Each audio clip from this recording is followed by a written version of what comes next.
Hello and good morning everyone. मेरा नाम है अजय जागलान। इजी इकोनॉमिक्स में आप सभी का एक बार फिर से स्वागत करता हूं।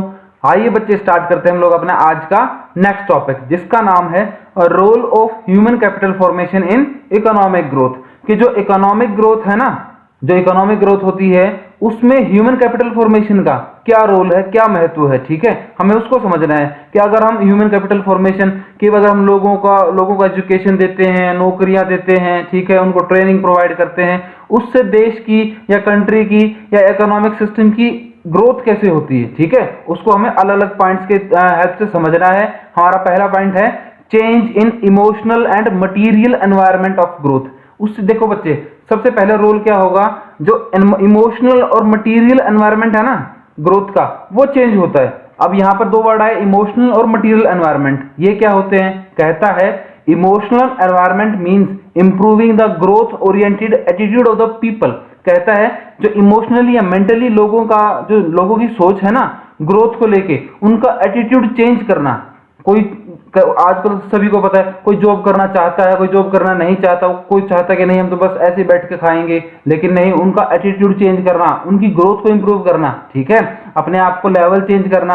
अगर है, देखो बच्चे, एक एक चीज कहते थे, अगर इंसान गरीबी में पैदा होता है तो उसकी कमी नहीं है, लेकिन वो अगर वो गरीबी में मरता है ना तो उसकी कमी है कि उसने सारी उम्र अपना खाली खाली समय व्यर्थ किया है। ठीक है, आगे कहता है material environment means growth as a society, कि सोसाइटी की, समाज की भी ग्रोथ करना। ठीक है, ये हमारे पास इमोशनल और मटेरियल एनवायरनमेंट है ग्रोथ के, एक तो समाज की भी और पर्सनल ग्रोथ, दोनों ग्रोथ करना। ठीक है, अब साथ में क्या होता है, इस ग्रोथ में कुछ इन्वेंशन भी होंगी, इनोवेशंस भी होंगी, टेक्नोलॉजिकल इंप्रूवमेंट भी होती हैं। ठीक है, अब ये क्या बच्चे, एक प्रोडक्शन के एरिया को इंक्रीज कर देते हैं, इनोवेशन ग्रोथ को लीड करता है, और creativity ability absorb new technology. Creativity की हेल्प से क्या होता है कि हम नई टेक्नोलॉजी को एब्जॉर्ब करते हैं। ठीक है, आगे ग्रोथ करते हैं। अगले पॉइंट में वो कहता है higher productivity of physical capital, कि जो फिजिकल कैपिटल है ना जो हमारे सामने है, ठीक है, उस कैपिटल की ग्रोथ या उसकी प्रोडक्टिविटी इंक्रीज हो जाना। अब वो कैसे इंक्रीज करती है? कहता है human capital increase labour productivity, कि जो ह्यूमन कैपिटल है ना उससे क्या होगा, जो एक लेबर है, कोई भी लेबर बच्चे, उसकी प्रोडक्टिविटी में इंक्रीमेंट होगा ही होगा। देखो, अगर एक अनपढ़ लेबर है, एक पढ़ा लिखा लेबर है, ठीक है, आप उसको उस टाइम पर देखना जब वो अनपढ़ था, अगर उसको प्रॉपर एजुकेशन दी जाए, प्रॉपर ट्रेनिंग दी जाए। एक अनपढ़ आदमी पहले तो कोई काम बहुत थोड़ा करता था, ठीक है, उसको उस चीज की समझ नहीं थी, ज्ञान नहीं था, नॉलेज नहीं थी। ठीक है, उसको ट्रेनिंग देने के बाद, एजुकेशन देने के बाद उसका फिजिकल प्रोडक्टिविटी इंक्रीज होगी ना बच्चे। वो काम पहले थोड़ा करता था, लेकिन अब वो थोड़े समय में ज्यादा काम कर देगा, क्योंकि उसके पास टेक्निकल एडवांसमेंट आ गई है, टेक्निकल स्किल्स आ गई हैं। ठीक है, थर्ड पॉइंट में कहता है रेजेस प्रोडक्शन, प्रोडक्शन भी रेज करेगी। ठीक है, ऑब्वियस सी बात है, जब प्रोडक्टिविटी इंक्रीज करेगी तो उससे ओवरऑल प्रोडक्शन में भी चेंज होगा। कहता है human capital formation raises production level and leads to economic growth by adding to GDP. अब जो फॉर्मेशन होगी उससे प्रोडक्शन लेवल इंक्रीज करेगा और इकोनॉमिक ग्रोथ में हेल्प होगी, उससे क्या होगा, जीडीपी इंक्रीज होगी। Knowledgeable and skill workers can make better use of resources eight there disposal. जो नॉलेजेबल और स्किल्ड वर्कर है ना, वो उन रिसोर्सेज का पूर्णतः अच्छा और बेटर यूटिलाइजेशन कर पाएंगे, ताकि वो थोड़े से थोड़े रिसोर्सेज इस्तेमाल करके ज्यादा से ज्यादा प्रोडक्शन कर सकें। ठीक है, अब यहां पर कैपिटल फॉर्मेशन का बहुत बड़ा रोल आता है बच्चे। आप एक चीज देख रहे, एक अनपढ़ लेबर होगी या एक स्किल्ड लेबर होगी या एक अनस्किल्ड लेबर होगी, उनको बच्चे वो ज्यादा से ज्यादा रिसोर्सेज से थोड़ा काम ले पाते हैं, लेकिन टेक्निकल एडवांसमेंट आने के बाद, टेक्नोलॉजी आने के बाद या नॉलेज आने के बाद उस थोड़े रिसोर्सेज का ज्यादा इस्तेमाल कर सकते हैं। ठीक है, ये था हमारे पास थर्ड पॉइंट। फोर्थ पॉइंट में वो कहता है high rate of participation and equality. अब ऑब्वियस सी बात है, ये बात कर रहा है बच्चे जीडीपी ग्रोथ की हेल्प से। ठीक है, कि जब सबको नॉलेज मिलेगी, एजुकेशन मिलेगी, एम्प्लॉयमेंट मिलेगा या स्किल या उनको ट्रेनिंग मिलेगी, तो उससे क्या होगा, सबका पार्टिसिपेशन आएगा देश की इकोनॉमिक ग्रोथ में।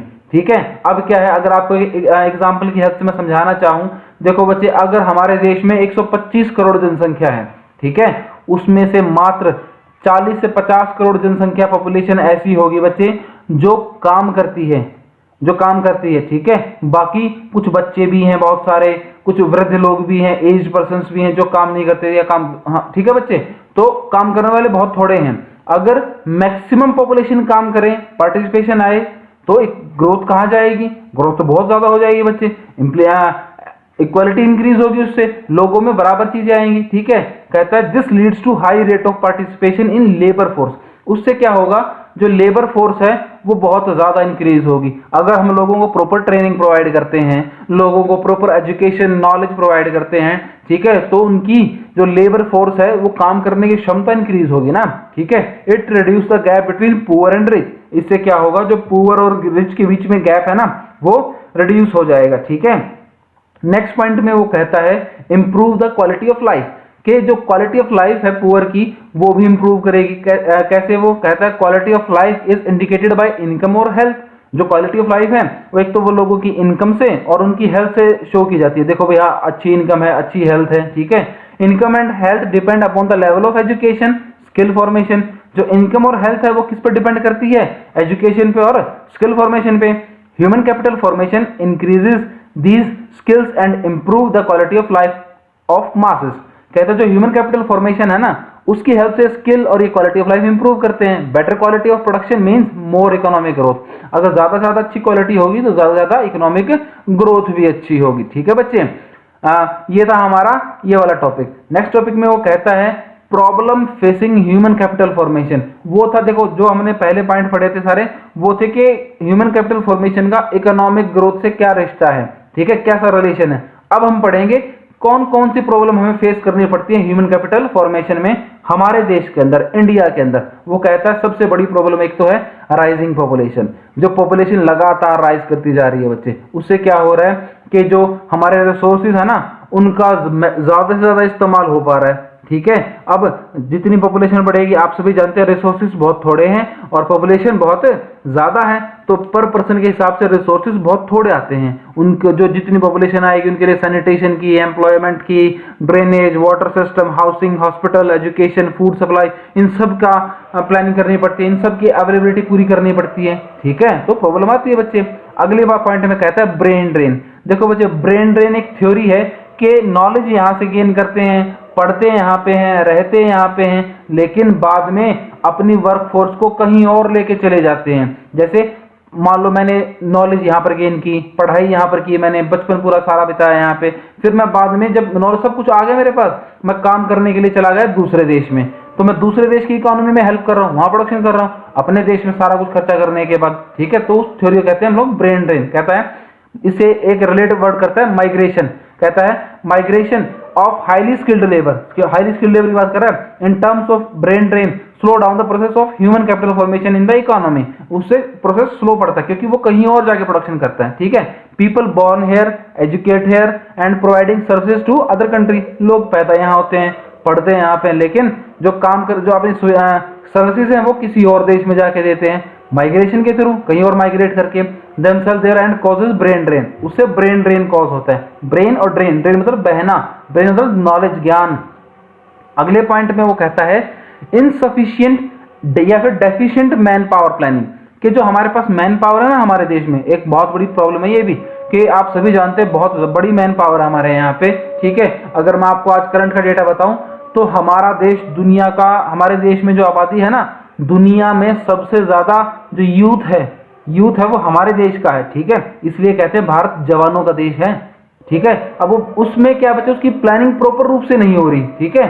जो मैन पावर है उसका पूर्णतः इस्तेमाल नहीं हो पा रहा, ठीक है। कारण क्या है बच्चे, कि उनकी जो डिमांड सप्लाई है, टेक्निकल लेबर फोर्स है, ठीक है, जो उनके रेजिस द स्टैंडर्ड ऑफ एजुकेशन है, ये सभी अंडर डेवलप्ड है अभी।